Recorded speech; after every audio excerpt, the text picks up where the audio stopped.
Hello food buddies, welcome to soulinbowl. இன்னைக்கு நம்மளுக்கு என்ன கிடச்சிருக்கு தெரியுங்களா? லைவா ஆயிர ஃபிஷ் கிடச்சிருக்குங்க. ரொம்ப நாள் வெயிட் பண்ணி ரொம்ப நாள் இப்படி ஒரு லைவ் ஆயிர ஃபிஷ்க்காக வந்து வெயிட் பண்ணிட்டு இருந்தோம். ஃபைனலி நம்மளுக்கு கிடச்சிருக்கு.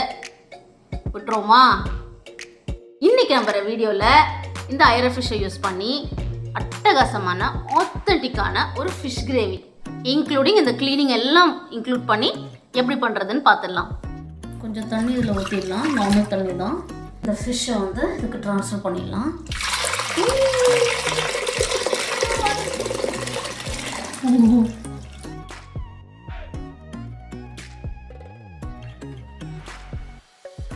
இதில் வந்து நம்ம 1 கப் தேங்காய் பால் ஊற்றிடலாம். இந்த தேங்காய் பாலை ஃபிஷ்ஷு குடிச்சிட்டு அதோட வயிற்றில் இருக்கிற அழுக்கை வெளியில் தள்ளும். ஸோ அதனால தான் இங்கே நம்ம அதை ஆட் பண்ணுறோம். தேங்காய் பாலில் எல்லாரும் உயிரை பிடிச்சிக்கிட்டு துள்ளி குச்சிட்டு இருக்காங்க. பாருங்கள், வெளியில் வர்றதுக்கு ட்ரை பண்ணிட்டு இருக்கானுங்க. ½ hour மேலே ஆயிடுச்சு. இன்னும் ஒரு சில பேரோட உயிர் ஊசலாடிட்டு தான் இருக்குது. ஒரு வழியாக சாலா எல்லாரும் மறுகையா. வாங்க அடுத்த ஸ்டெப்புக்கு போயிடலாம். இப்போ ஃபர்ஸ்ட் ஸ்டெப்பை அந்த ஃபிஷ்ஷெல்லாம் வடித்து ஒரு மண் சட்டிக்கு நான் ட்ரான்ஸ்ஃபர் பண்ணிடுறேன்.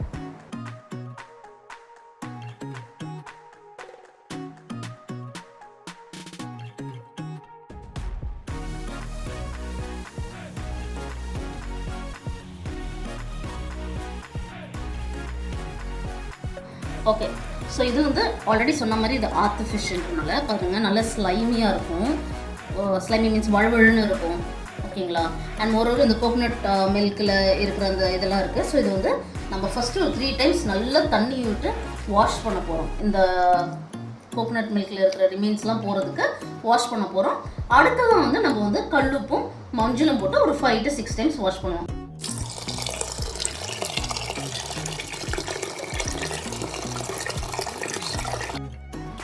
பாருங்கள், சொன்ன மாதிரி நல்லா வந்து வாஷ் பண்ணிடலாம். வாஷ் பண்ணி ட்ரெயின் பண்ணுவோம். 3 times வாஷ் பண்ணி ட்ரெயின் பண்ணுவோம்.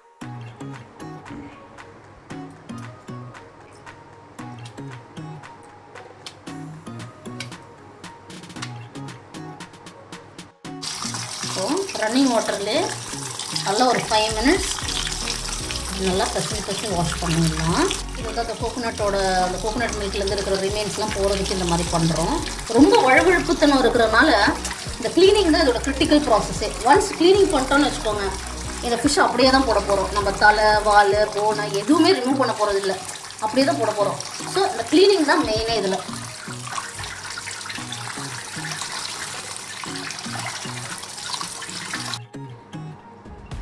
நல்லா டேப் வாட்டரில் வாஷ் பண்ணியாச்சு. இப்போ மறுபடியும் இதை மண் சட்டியில் ட்ரான்ஸ்ஃபர் பண்ணிடுறேன்.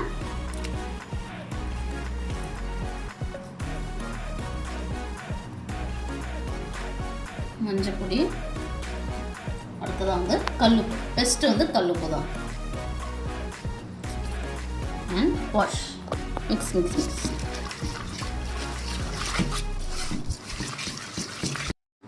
மண் சட்டி பார்த்திங்கன்னா சொரப்பாக இருக்கும். ஸோ இந்த மீனை வந்து இந்த மாதிரி நம்ம மண் சட்டியில் போட்டு வாஷ் பண்ணும்போது இந்த வழுவழுப்புலாம் வந்து நல்லா போகும். அண்ட் க்ளீனாக கிடச்சிடும் நம்மளுக்கு ஃபிஷ்ஷு.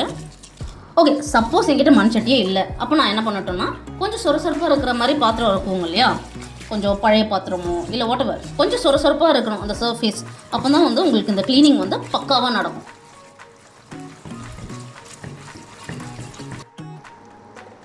இந்த ஸ்டேஜ் வந்ததும் நம்ம வந்து வாஷ் பண்ணிடலாம்.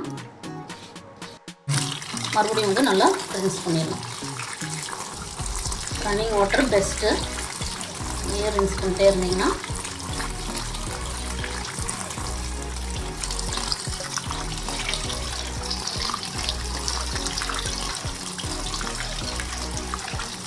இப்போ round 2.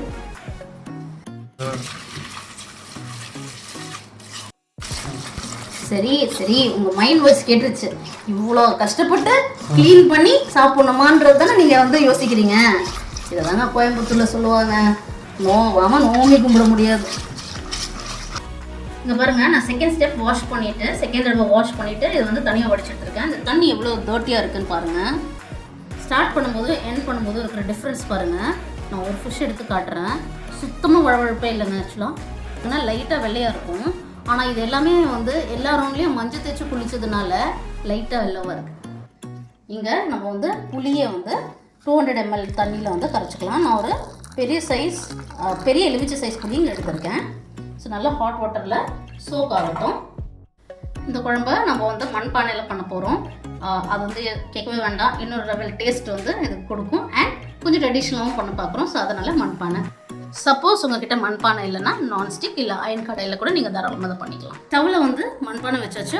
மண்பானை ஹீட் ஆயாச்சு. நம்ம வந்து 4 tablespoons ஆஃப் ஆயில் யூஸ் பண்ணுறேன். இங்கே வந்து நான் வந்து கிரவுண்ட்நட் ஆயில், செக்கில் ஆட்டின கிரவுண்ட்நட் ஆயில் யூஸ் பண்ணுறேன். நீங்கள் வந்து ரிஃபைண்ட் ஆயில் இல்லை வந்து நல்லெண்ணெய் இந்த மாதிரி எந்த ஆயில் வேணால் நீங்கள் இதுக்கு யூஸ் பண்ணிக்கலாம். அடுத்ததாக வந்து 1 tablespoon கடுகு ஆட் பண்ணுறேன்.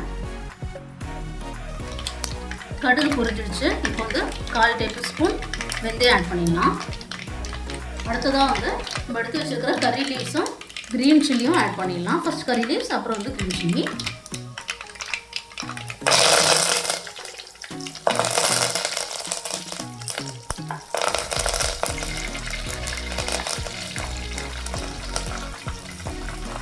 ஸ்டேஜில் வெடிக்கும், அதனால் பார்த்துக்கோங்க.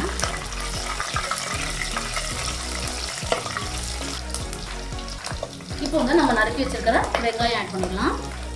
இங்கே வந்து நான் 2 மீடியம் சைஸ் வெங்காயம் கட் பண்ணி வச்சுருக்கேன் பொடிப்பொடியாக.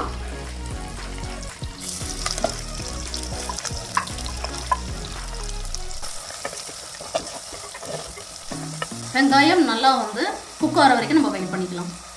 வந்து நான் 2 மீடியம் சைஸ் டொமேட்டோஸ் வந்து பொடிப்பொடியாக கட் பண்ணியிருக்கேன். இது வந்து ஆட் பண்ணிடலாம்.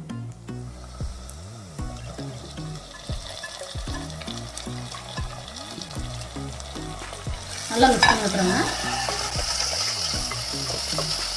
இந்த ஸ்டேஜில் நம்ம வந்து 1 tablespoon சால்ட் ஆட் பண்ணிடலாம். இங்கே வந்து நான் வந்து கல்லுப்பு ஆட் பண்ணுறேன். நீங்கள் வந்து நார்மல் சால்ட் ஆட் பண்ணுறீங்கன்னா அது ஒரு 1.5 tablespoon to 2 tablespoons வரைக்கும் ஆட் பண்ணுங்கள்.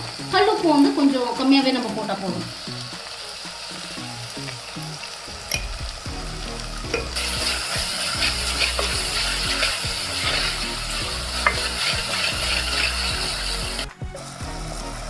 இப்போ வந்து டொமேட்டோஸ் வந்து நல்லா ஃப்ரை ஆகிடுச்சு. ஸோ வந்து இங்கே 1/2 tablespoon மஞ்சள்தூள், 3 tablespoon கறி மசாலா, அதே மாதிரி நான் இங்கே வந்து 3 tablespoon காஷ்மீரி சில்லி ஆட் பண்ணுறேன். உங்களுக்கு காரம் கொஞ்சம் கம்மியாக போதும்னா 2 tablespoon ஆட் பண்ணிக்கோங்க. அதே மாதிரி நான் எப்போவுமே சொல்கிற மாதிரி மசாலாஸ் ஆட் பண்ணும்போது ஸ்டவ்வை வந்து சிம்மில் வச்சுடுங்க. ஸோ தட் மசாலாஸ் வந்து பர்ன் ஆகாது. நல்லா மிக்ஸ் பண்ணி விட்டுருங்க. மசாலோட ஸ்மெல்லாம் போயிடணும். அதை கொஞ்சம் அப்படியே நல்லா மிக்ஸ் பண்ணி விட்டுருங்க. ஆல்ரெடி அட்டகாசமான இந்த கிரேவிக்கு இன்னும் கொஞ்சம் டேஸ்ட் என்ஹான்ஸ் பண்ணுறதுக்கு ஒரு பேஸ்ட் ரெடி பண்ணிடலாம். அதுக்கு தேவையான இன்க்ரீடியன்ஸ் பார்த்தீங்கன்னா தேங்காய், 1/2 மூடி தேங்காய் இல்லை 4 tablespoon தேங்காய் வந்து இங்கே நான் எடுத்திருக்கேன். அப்புறம் வந்து ஒரு 10 to 15 ஷாலட்ஸ் எடுத்திருக்கேன். சின்ன வெங்காயம் எடுத்திருக்கேன். ப்ரிஃபரபிளி வந்து சின்ன வெங்காயம் தான் இதுக்கு நல்ல ஒரு டேஸ்ட் கொடுக்கும். சப்போஸ் உங்ககிட்ட இல்லைன்னா தாராளமாக பெரிய வெங்காயம் ஒரு சின்ன சைஸ் யூஸ் பண்ணிக்கோங்க. அடுத்ததாக வந்து 1/4 tablespoon சோம்பு, 1/2 tablespoon சீரகம், இது எல்லாமே சேர்த்து நம்ம ஒரு பேஸ்ட்டாக ஒரு 1/2 கப் தண்ணி ஊற்றி அரைச்சி எடுத்துடலாம். இங்கே வந்து நான் அதை மிக்சியில் அரைச்சி எடுத்துடுறேன். சப்போஸ் நீங்கள் அம்மியில் அரைக்கிறீங்கன்னா அது இன்னுமே சூப்பராக இருக்கும்.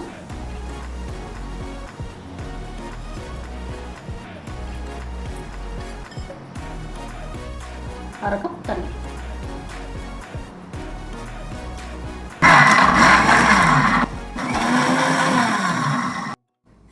இந்த அளவுக்கு நீங்கள் அரைச்சி எடுத்துக்கலாம்.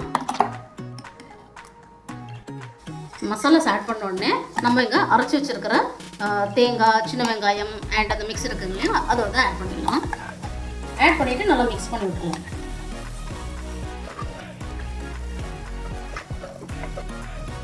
மசாலாஸ் வந்து மிக்ஸ் பண்ணி விட்டாச்சு. இப்போ வந்து நம்ம தண்ணி ஆட் பண்ணலாம். இங்கே வந்து நான் ஆல்மோஸ்ட் 750 ml தண்ணி வந்து கொதிக்க வச்சுருக்கேன். அதை வந்து இங்கே ஆட் பண்ண போகிறேன். தண்ணி வந்து நார்மல் டெம்பரேச்சரில் ஆட் பண்ணி அப்புறம் கொதிக்க கொண்டு வரதை விட நம்ம வந்து இந்த மாதிரி ஹாட் வாட்டரே ஆட் பண்ணும்போது நம்ம டிஷ்ஷு வந்து ஓட டேஸ்ட்டே ரொம்ப ரொம்ப நல்லாயிருக்கும். ஏன்னா அந்த டெம்பரேச்சர் இறங்கி அப்புறம் ஏறுறது அந்த மாதிரி வந்து நம்மளுக்கு அந்த கான்செப்டே கிடையாது. ஸோ ஒரே மாதிரி ஈவனாக அப்படியே டெம்பரேச்சர் மெயின்டைன் ஆகிட்டு இருக்கும். அண்ட் எல்லாமே வந்து நம்மளுக்கு ஈவனாக குக் ஆகி வந்துடும். இப்போ பாருங்கள் ஆல்ரெடி.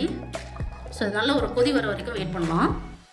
நம்மளோட கிரேவி இங்கே பாருங்கள் நல்லா ஒரு ரோலிங் பாயில் வந்துட்டுருக்கு, நல்லா கொதி விட்டுருக்கு. ஸோ இங்கே வந்து நம்ம ஆல்ரெடி வந்து கரைச்சி வச்சுருக்கிற புளி இருக்குங்க இல்லையா, அதை வந்து அந்த பல்ப்லாம் ரிமூவ் பண்ணிவிட்டு அந்த சக்கெல்லாம் ரிமூவ் பண்ணிவிட்டு தண்ணியை மட்டும் எடுத்துருக்கேன். இதை நம்ம ஆட் பண்ணிடலாம்.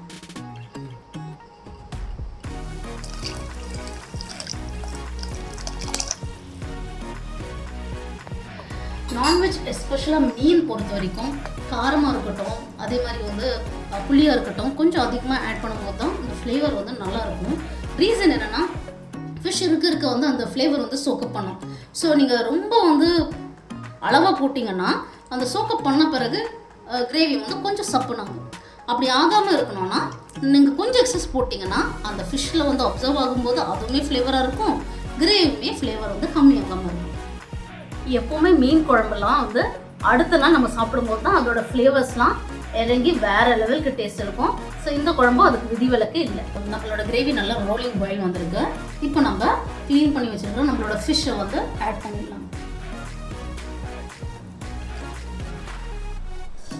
இது வந்து 1/2 கிலோ ஃபிஷ் இங்கே வந்து க்ளீன் பண்ணி வச்சுருக்கோம். ஸோ இதை வந்து ஆட் பண்ணிடலாம். 1/2 கிலோக்கு உங்களுக்கு நிறைய ஃபிஷ் இருக்கிற மாதிரி வரும். ஏன்னா வந்து இந்த ஃபிஷ் வந்து ரொம்ப குட்டி குட்டியாக தான் இருக்கும்.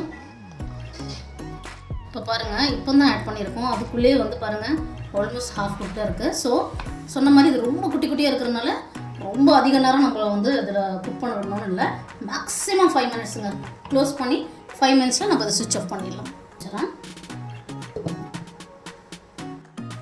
5 மினிட்ஸ் ஆகிடுச்சு. இப்போ பாருங்கள் கம்ப்ளீட்லி குக்டாக இருக்குது. ஸோ நம்ம வந்து இந்த ஸ்டேஜில் நம்மளோட கொரியாண்டர் லீவ்ஸ் ஆட் பண்ணிவிட்டு க்ளோஸ் பண்ணி வச்சிட்டோம்னா நம்மளோட அட்டகாசமான ஐர ஃபிஷ் குழம்பு ரெடி. அப்புறம் என்ன, நம்ம ரைஸில் வச்சு சாப்பிட வேண்டியதுதான். நம்மளோட அட்டகாசமான ஐர ஃபிஷ் குழம்பு ரெடி. It's time. நல்லா இந்த மாதிரி நல்லா ஸ்கூப் பண்ணி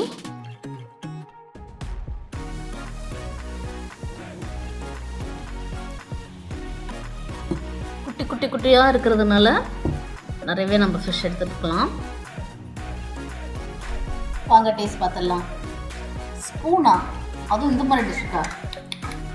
கைதான் பக்காவாக வாஷ் பண்ணிட்டேன்.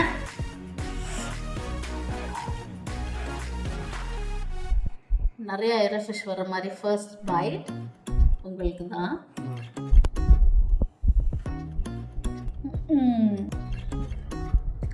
அமேசிங்கான டேஸ்ட்டுங்க. உண்மையாக சொல்லணும்னா நிறையா வீடியோஸ் பார்த்த வரைக்கும் வந்து ஒரு 1/2 hour வந்து அந்த கோகோனட் மில்க்கோ இல்லை மில்க்கோ ஊற்றின பிறகு வந்து ஃபிஷ் மறுகையா அப்படின்பாங்க. ஆனால் உண்மை சொல்லணும்னா நம்மளுக்கு ஆல்மோஸ்ட் 1 hour ஆகிடுச்சு. அதுக்கப்புறம் பார்த்திங்கன்னா இதை வந்து ஒரு 5 times வந்து பயங்கரமாக க்ளீன் பண்ணியிருக்கோம். அந்த வழுவழுப்பு தன்மை, அது உள்ளே இருக்கிற அந்த டாக்ஸின்ஸ் எல்லாமே வந்து நல்லா இதாகிற வரைக்கும் நம்ம 5 times வாஷ் பண்ணியிருக்கோம்.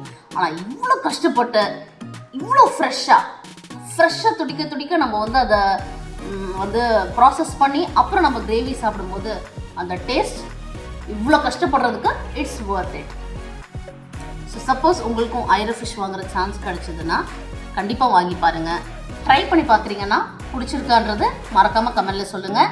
லைக் பண்ணுங்கள், ஷேர் பண்ணுங்கள், சப்ஸ்கிரைப் பண்ணுங்கள். ரொம்ப ரொம்ப முக்கியங்க. ஆல்ரெடி சப்ஸ்கிரைப் பண்ணவங்கெல்லாம் பண்ணலைன்னா அந்த பெல் பட்டனை வந்து அமுக்கிடுங்க. அப்போ தான் நாங்கள் போடுற வீடியோட நோட்டிஃபிகேஷன் உங்களுக்கு சட்டுன்னு வரும். இதே மாதிரி அட்டகாசமான அமேசிங்கான இன்னும் பல சூப்பர்பான ரெசிபீஸோடு நாங்கள் வருவோம். So stay tuned.